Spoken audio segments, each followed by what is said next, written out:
Hey everyone, welcome to another edition of the Buddy Study Group, and we're gonna have a pretty small group today. We've got probably three-quarters of the study group list at ILTCi today, but um, I think this is a good time to cover a topic that I get asked to do pretty regularly. Somebody just asked me to do it not too long ago. I try to do it once a year. You hear that from me a lot, but we're gonna have the rate increase talk today, and I've written on this topic before at my old position at a BGA that was working with wealth advisors, financial advisors. I got these calls a lot because there were folks, again, rubber kind of meets the road on a plan, and a client has got a rate increase, and they really don't know how to consult on that when something like that happens. And I can totally understand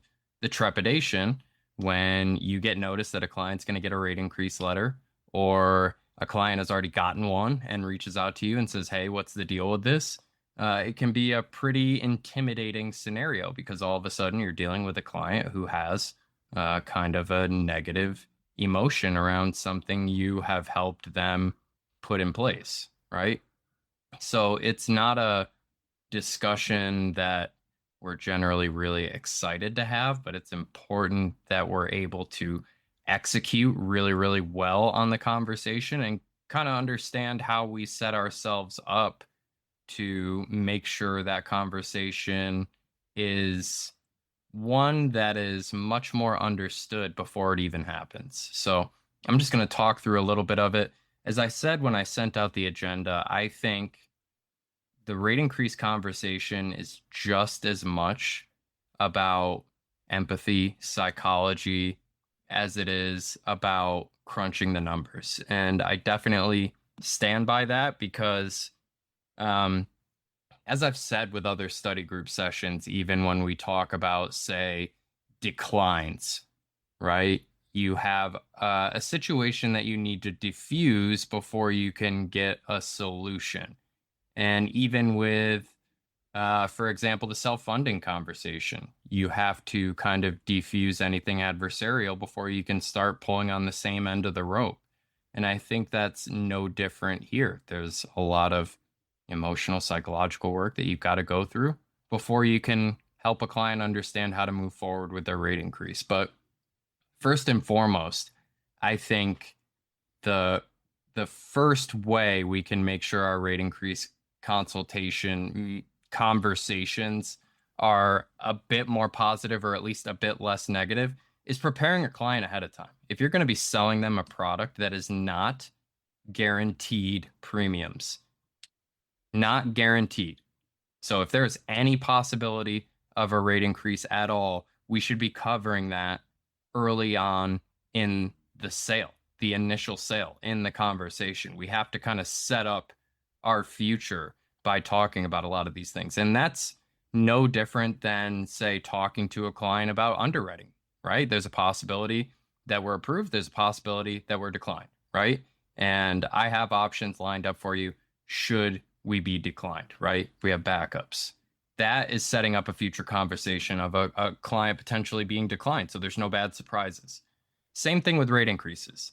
You know, you can say that these plans are designed with, uh, designed in a way where premiums are, the objective is to keep premiums level, but it is not guaranteed. I can't sit across the table from you and guarantee that there will not ever be a rate increase on this plan. That is a distinct possibility. And I think when you help a client to understand that ahead of time and get them to still understand why this product may be their best fit and it may be their preference to go forward with this product, given that there's a possibility of rate increases, as long as you drive that home, that will help set you up for a less negative conversation in the future. And I think it's important to teach a client how rate increases can even happen, right? at the end of the day, it's not like a carrier can roll out of bed and say, I'm going to levy a rate increase and start sending out letters, right? So I think when we're able to explain that a carrier has to petition the state insurance department of each state and actually show evidence that they are essentially paying out way more in claims than they're taking in premiums, and the rate increase is necessary for that reason, among other reasons. And when you mention that the state insurance department can approve or deny that rate increase, or approve a rate increase, but not at the level that the carrier asks for, I think that's important for a number of reasons. It helps the client know, okay, the carrier can't just do this willy-nilly, but if they do actually try to levy a rate increase, the state insurance department, which is, designed to be a watchdog for the consumer and is designed to look out for the consumer in cases like this, with them kind of having the final say, that makes me feel a little bit better.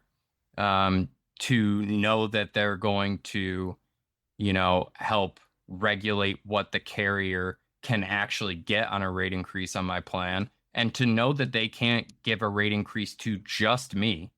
It's about their experience on the entire policy block, the entire block of business. Those are things that just help give your client a little bit more insight and understand how the process works, and to understand that there is some regulation to this, and it's not just going to be something that's completely out of everybody's control, and if the carrier wants to do it, they can do it. That helps you a lot. So I think what you do in the very beginning, in the initial sale, can help make that conversation better on the back end. But also, we may go 10, 15, 20 years before we see any rate increases on a plan that you sell today, right? So the client is going to forget a lot of this information, but at least CYA, right? Document that in the conversation that you've talked about this in the past, and of course, be able to offer them a refresher. But let's say we have a client that's in front of us that's gotten a rate increase and they are not happy about it. Their first reaction overall is going to be emotional, 99.9% of the time. They're not going to think like us when it comes to seeing a rate increase, right? So the first thing to do is to really show empathy, help the client understand that they've got somebody on their side that's going to advocate for them, but say, yeah, it stinks to have a rate increase on a plan. And of course, when we bought this policy XYZ number of years ago, we talked about the fact that there could be a rate increase, but that didn't mean that a rate increase was guaranteed. So it is unfortunate to know that we're going to have to pay a bit more in premium to be able to keep the plan at its same benefits. Just understand and acknowledge that emotional aspect, and that will help a bit to soothe what they're going through. But of course, it's not going to fix everything. You have to be there to provide a solution. You have to be there to be able to provide advice. And I think also helping people understand a little bit about long-term care's history as an insurance product can really help give some understanding too, and help them understand why they're getting this rate increase. So especially if you're dealing with legacy long-term care policies, you're dealing with older Genworth plans, you're dealing with CNAs, you're dealing with older John Hancock plans, you can talk a little bit about the fact that long-term care as an insurance industry is an infant compared to things like life insurance, compared to things like homeowners, compared to all other types of insurance out there. This is a relatively new type of insurance compared to some of the ones that have been around forever, right? And when an industry is new, these legacy plans are closer to when the industry was really first getting started, um, there had to be an initial pricing of the product, an initial actuarial science kind of put into these plans, and initial, um, just the key word is assumptions, right? And one of the ways that we kind of made mistakes as an industry in pricing these products early on is that we assumed that more people were going to drop this plan or drop their long term care plan than actually did. Turns out, surprise, surprise, people saw the value in their long term care policies, held on to them, and claimed on them. And what that resulted in is, because we built in too many lapse assumptions, policies went out the door underpriced, and people still claimed on those policies. So that's why the carrier is in a position to be able to ask for those rate increases. But from your perspective, Mr. or Mrs. Client, I have to congratulate you on making a great decision to buy this long term care plan when you did, because at the end of the day, you bought an underpriced long term care plan. You bought a plan that was giving away far more value than what the premiums were being paid for at the end of the day. You are essentially receiving a gold mine tax by seeing this rate increase. Again, the state insurance departments don't just approve a rate increase because somebody walks up and asks for it, right? There has to be significant evidence that these plans were underpriced and they're going backwards as far as claims paid out versus premiums taken in at the end of the day. So know that it's not often in the insurance industry that the consumer gets a major one up on the carrier and gets something that's drastically underpriced in this way. And so you made a savvy financial decision. I think a little compliment about that, the reason you're in this situation is because you made a good decision and you actually got one up on the carrier, which doesn't happen often. I think that's a good way to put a client in perspective of, okay, I see. I've had the benefit of a plan that's essentially discounted from what it really should have been sold at. And I've been paying a discounted premium for years and years. And at the end of the day, when a rate increase is improved or is approved, it is not going to be approved at a level that will get the carrier all of their value back, right? They can't levy a rate increase that would be like going out on the market and buying new business. They can't raise your premiums that much. We haven't seen it, to that level. So you will still, after this rate increase, be paying essentially a discounted premium, right? So that's another important piece to know.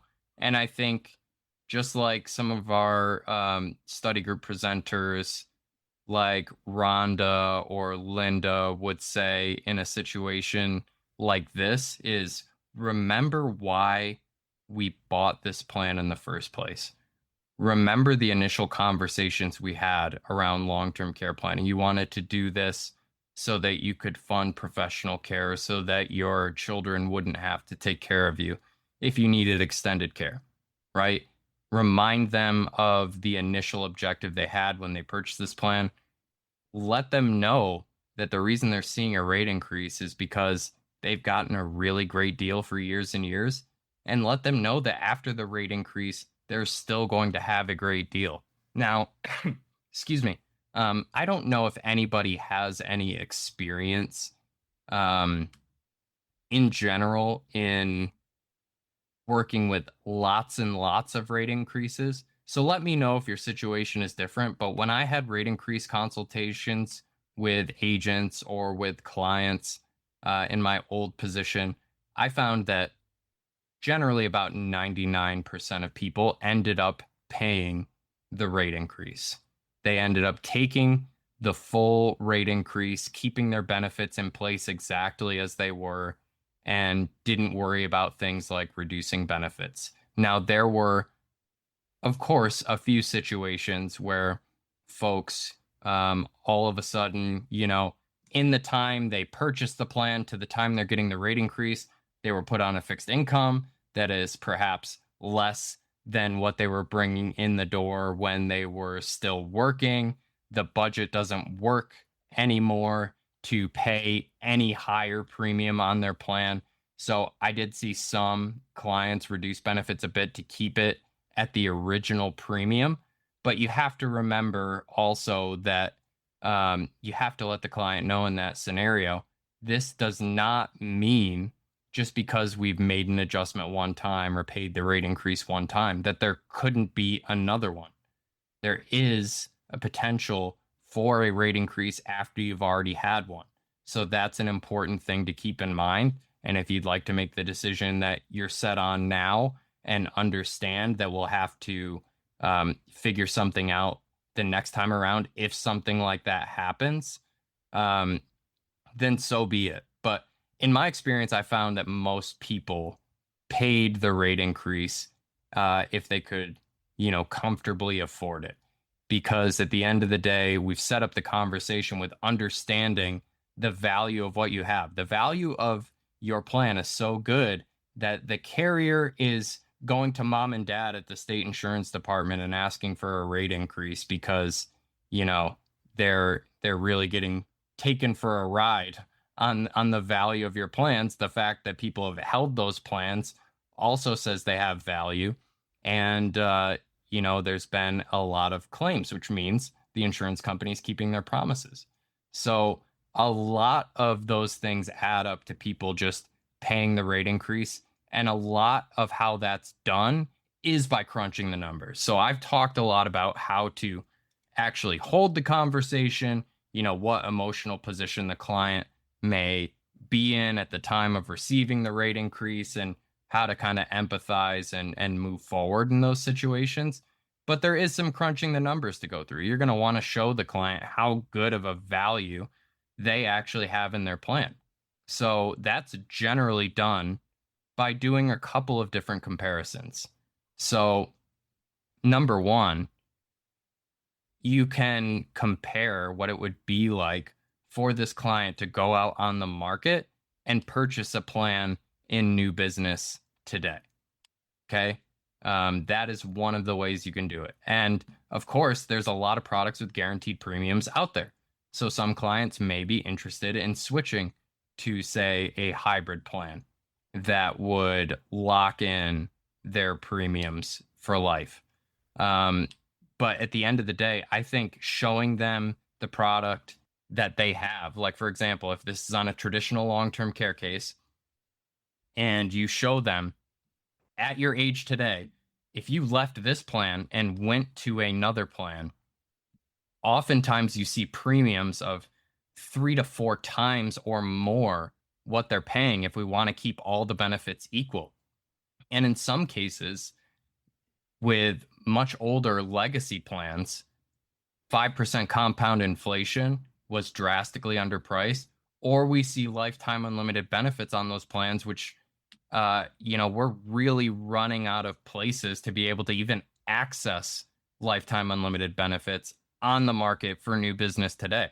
So part of it is helping the client understand, you may have benefits in this plan that you actually can't go out and purchase today, depending on a number of factors. And if you could, you'll see that premiums are multiple times more expensive on an annual or monthly basis to be able to purchase those benefits. But, that may draw an objection of, well, of course, I'm 15 to 20 years older than I was when I purchased this policy. You can even go back and show them at their issue age what it would be like to try to get benefits equal to what they have in new business today. And you'll see, even for their issue age, if you were 45 when you bought this plan, look at what they're trying to charge a 45-year-old today for the same benefits, or as close to the same benefits as we can get. And they will understand, okay, they did actually underprice me when I was age 45, back 20 years ago, right? So I think comparing that shows that, okay, the industry has had rate increases under its belt. It's had those actuarial assumptions that didn't quite pan out under its belt. And knowing all the information they know about those mistakes that were made in pricing. Here's what they're trying to charge today for new business. That will help people understand real quick. Oh, I'm actually really good where I am, and I actually did make a pretty darn good decision to purchase this policy 20 years ago. Um, and that really helps people understand maybe I should just pay the rate increase, because even if I pay the full increase, I'm still not even getting close to what it would be to go out and try to buy another plan on the market today. Even if I wanted to lock in my premiums, that policy is going to be a good deal more expensive, or it's going to require a single premium. And of course, I don't have a large return of premium in the plan that I'm in that's getting the rate increase. So, yeah, I'm kind of in this. I've paid my premiums into it. I have really good benefits on the other end. I might as well keep that going. And I think it's always important when you're doing a rate increase consultation, get a copy of the letter, get a copy of the options that they have. You want to make sure that if you have any advance notice that a client's going to be receiving a rate increase, you get out in front of it and say, when you get that letter from the carrier, let's get together. I need to get eyes on that, and we can walk through those options, because there's a couple of items to that. Number one, I'm sure many of you have seen a rate increase letter before where it gives you kind of anywhere from 3 to 5 options on a page that will say, pay the full increase, or drop the inflation protection, or drop the number of years, or drop the monthly benefit, change the plan design around a little bit, in general, dropping your benefit. And here's the premium you would pay if you went with this plan design. I'm just going to say that the carrier picks those options, and they are kind of just a static menu of options when you're just looking at that page. And the carrier is generally not going to offer much that is going to be really beneficial to the client. Those options are to help the carrier, probably more than they are to help the client, right? We're helping the client and giving them options to reduce their premiums, but generally the drop in value that's realized from selecting one of those options is not equal to the amount of premium savings. You're sacrificing much more value in exchange for maybe a couple $100s a year of premium taken off of your bill. So that's important to walk through, but you also have to understand that what is on that menu of options is not always the only options available to the client. So if you call into the carrier with the client and really ask further about your options, or if you have a specific option in mind that you want to see, hey, I have 5% compound on this plan. What would happen if I dropped to 3% compound or 1% compound? I didn't see that on the rate increase letter. Is that an option that's available? Oftentimes, they'll want to make sure that you're on the phone with the client when you call in and ask about those things, but they can generally provide some sort of, illustration around what the premium would be if you were able to do that. So don't just take the options in the rate increase letter as these are all my options, and don't let a client go through those options alone, because there are, and I don't know your guys' experience, but there are some pretty predatory options, in my opinion, that are listed in some of these rate increase letters. We're starting to see now that a stable premium option is included in a number of these different rate increase letters that say, we'll keep your premium stable for 10 years if you choose this option, right? And you'll have a bit of a reduced rate increase, but, for 5 years, 10 years, we can't raise your rate. And that tends to be, I would say, tempting for a client to say, oh, I know I don't have to deal with rate increases for 5 or 10 years. But what happens on year 6 or year 11 is out of their control, right? And they may be in a situation where, a rate increase is even more untenable for their financial situation. So that's one important thing to note.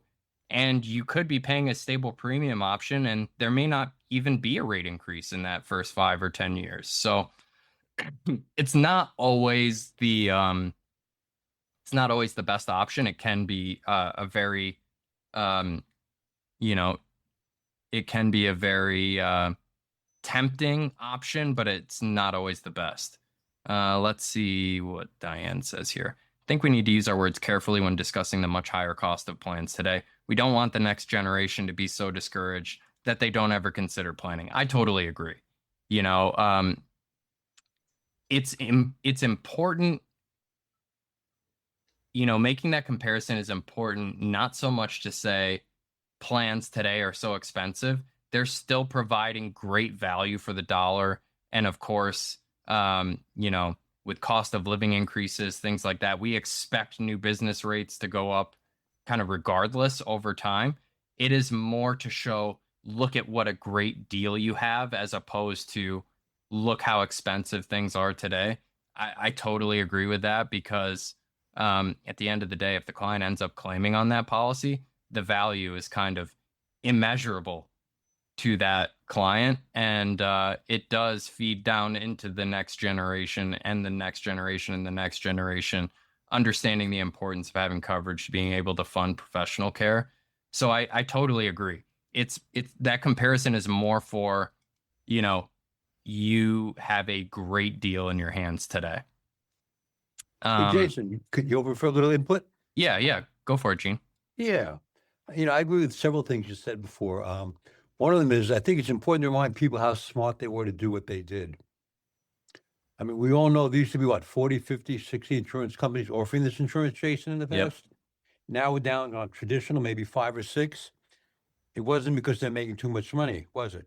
Okay. We call progress in this country living longer. And we've been given that ability to live longer, faster than anybody's been able to figure it out. Insurance companies, Medicare, Social Security. That's why they're all financially challenged here. And we have to remind people of that. I think the initial reaction people have is they've had a fixed premium, they had a policy for 10, 15, 20 years, and now they get an 8 or 9 page letter. And on the first page, it says something about a rate increase, and they're reading the rest of the letter with tears in their eyes, so to speak. Nobody likes to see a rate Yeah. increase. So I think it's important to remind them just how smart they were to do what they did. The other thing I've found, and I've been dealing with more of these rate increases than I like to discuss, people forget a lot about those policies, including the fact that they've had inflation growth. So when you tell them that benefits may be doubled or more than that, they had no idea. And if we 100%. remind them they've got premium waiver, one of the first questions I ask when I get on the call is, how old are we? And when somebody tells me they're 75, they're 80, they're 85, and yeah, I've been doing this a long time, I ask them how their health is doing. And when I hear about what's going on there, I say, you might need this sooner rather than later. And if we make any changes here, I can never put them back. So it's putting things in perspective, realizing their initial reaction is more of an emotional one than a necessary one. And, emotional reactions are short term. We have them, we get over them. We have to help them to get over it. And like you said a few moments ago, they've got other options. Maybe they don't need the inflation growth on there any longer because they needed it when they were maybe 60. But when you're 80, do you really need inflation growth on a policy? So there are options the insurance company doesn't show them that we can easily help them to grasp and understand. But it's helping to get over that initial emotional reaction. I find that tremendously helps me in enabling them to keep the benefits as they are or make the appropriate adjustments. High 100%. power. Yeah. Okay. I love what you said there, and I think what you said is important. We're not going to get anywhere if we don't, recognize and empathize with the client that, look, it sucks to find out that you're going to have to pay more to keep the same of what you have. That's never a fun situation for anyone. Even us with the insight of new business pricing and our kind of professional logic around the matter, I can still understand that stinks. I wouldn't be happy if I got a rate increase letter at the end of the day, even knowing what I know. So I think just understanding that and helping them kind of, sail through the inevitable mandatory negative emotion that starts off this process, that's when we can start to get them open to a bit of the logic and understanding. So, um, Raymond in the chat says, what is your specific experience with what you said, predatory pricing? What do you think is predatory? If predatory, what recommendations would you recommend? I just think when you get the rate increase letter and you get those, say, 4 to 5 options available to you, there are some options that look attractive if you're not reading between the lines and really, really benefit the carrier, right? So, um, like those stable premium options, I just really had distaste for those options as they were sort of entering the market, so to speak, in that we'll keep your premiums level for X number of years, but it's not a guarantee that you'll never have a rate increase again. And it's not a guarantee that whatever rate increases they were going to try to get in that 5 or 10 years of stable premium, they won't try to just layer rate on to the 11th year. Right. So I think those can be options that are a bit of a trap, for lack of a better way of saying it. And I think there are options that um, really strip a lot of value from the plan in a disproportionate exchange of premium savings. Now, if we need to save premium somewhere, we need to save premium somewhere. And that's where I would recommend, again, calling into the carrier with the client and trying to walk through what benefits, like Gene was saying, can we limit the inflation protection?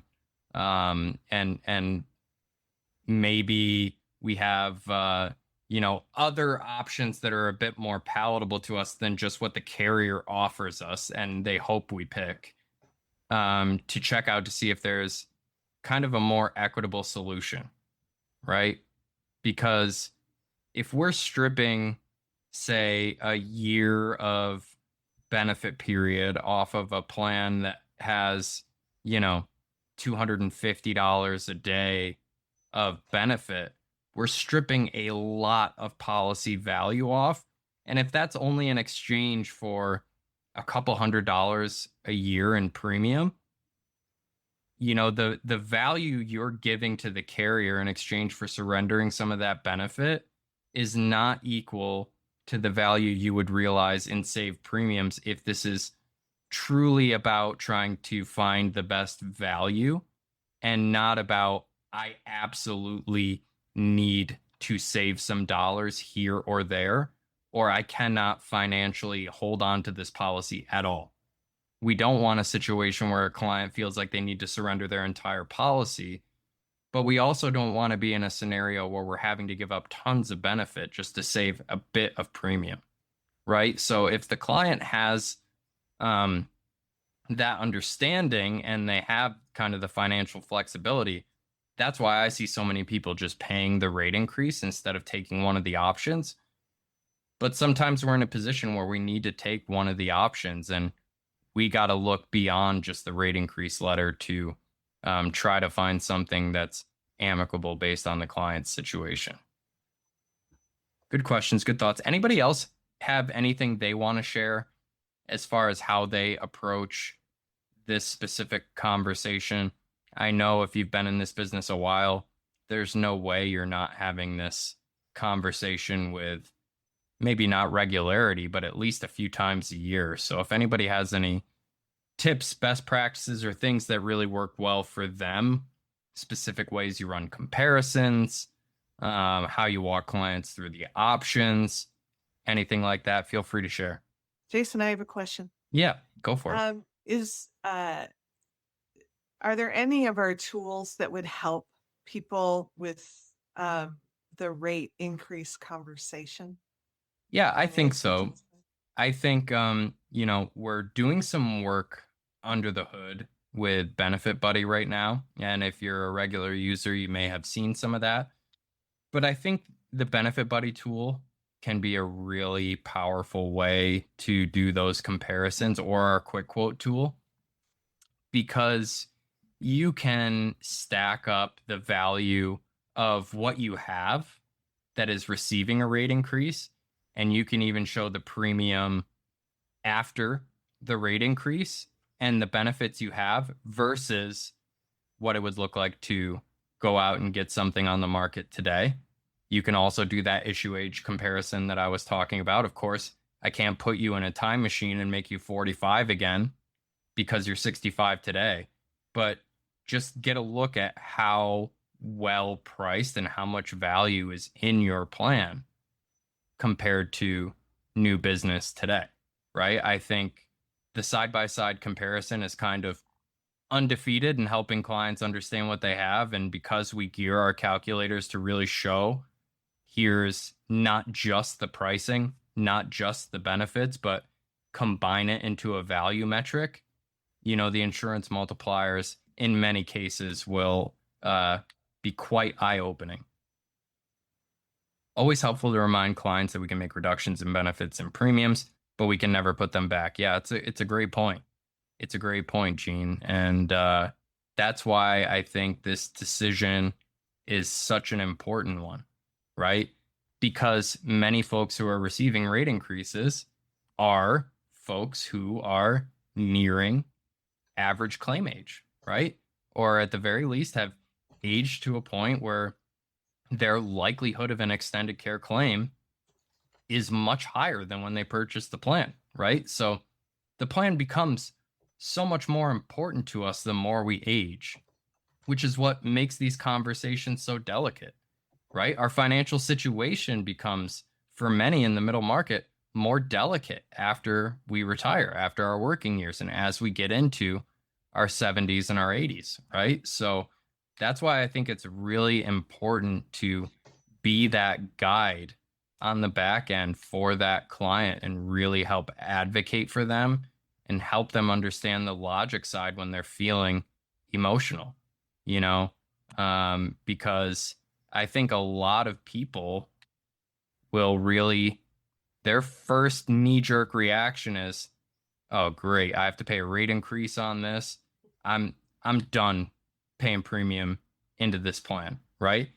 They're paying premium into something they haven't used yet. That's the nature of long-term care. We're going to put this policy in a drawer and hope we don't need it ever.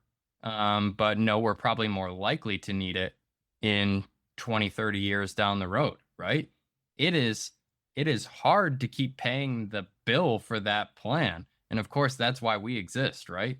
To have reviews with the client, to remind them about the importance of long-term care insurance to their financial plan, and to keep that first knee-jerk reaction from being the one that wins out, right? That's why specialists are so important to this type of insurance, because it's for something out into the future that we have to keep paying premiums for.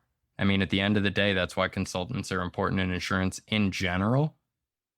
So I think if you can take some of these best practices with you in your day-to-day when you're having these conversations, I think you will help reaffirm why the client made this decision in the first place.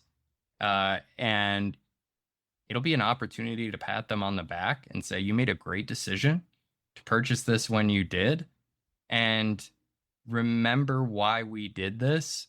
And you're probably in the best spot you could be in for the planning that we did back then, right? So I think it can turn a very negative reaction into a very positive conversation. And at the end of the day, will reaffirm your value to that client. So that is all I have. Anybody have anything else that they want to add today? Best practices, tips, any experiences you've seen, anything else before we maybe wrap it a little bit early with our short group? The ILTCi people get to have fun, so why don't we take an extra 15, 20 and find our own fun? I did drop your article in the chat, Jason, that you did a couple of years ago for California Broker. It's pretty evergreen. So Tried to keep it to the principles. Yeah, and Yeah. a lot of it Yeah. I discuss here, but obviously with some time to sit down and think and write it out, you'll get a bit more organized version of all of these thoughts. Appreciate that. Alrighty, well, if that's it, I think we'll set you all free. Thank you all for being here. We kind of created our own breakout session today, so appreciate the few of the crowd that showed up, and we'll be here this time next week, and maybe we'll get to hear from Mark and Wendy and some of the other people who went to ILTCi, and they can give us a little debrief on what they learned. So Yep. stay tuned and be well. We'll talk to you this time next week. Bye, everyone. Bye.